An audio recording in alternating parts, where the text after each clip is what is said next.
Meantime, the council is also looking at cutting thousands of dollars from the Naperville Public Library and Naper settlement. NCTV 17's Lindsey Theis reports from City Hall. This quiet Naperville library is part of a loud problem, the City of Naperville's budget. Library officials are cutting overtime pay and hours to shave off Naperville's nearly $15 million debt. They do a great job here, and I don't think it's fair to them just because of the economy to get a pay cut. The library has to shore its budget up somewhat, just like everybody else. Naper Settlement is also cutting some of their festivals and employees' work week. Both organizations are funded partly through property taxes.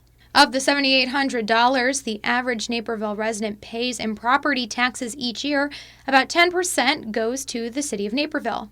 From that, about 25% funds the Naperville Public Library, and 5% goes to Naper Settlement.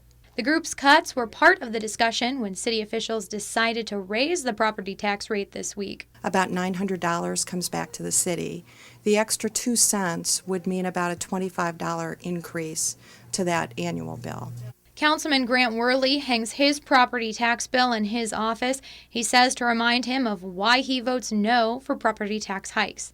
Worley explains for nearly the past decade, City Council has raised the property tax rate, but then normally lowers it again in March when property taxes are collected.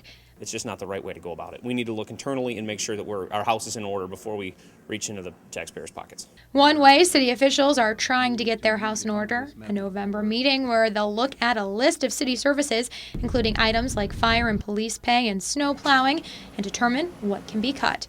Reporting from City Hall, Lindsey Theis, Naperville News 17. Naperville stands to collect more than $50 million in property taxes next year.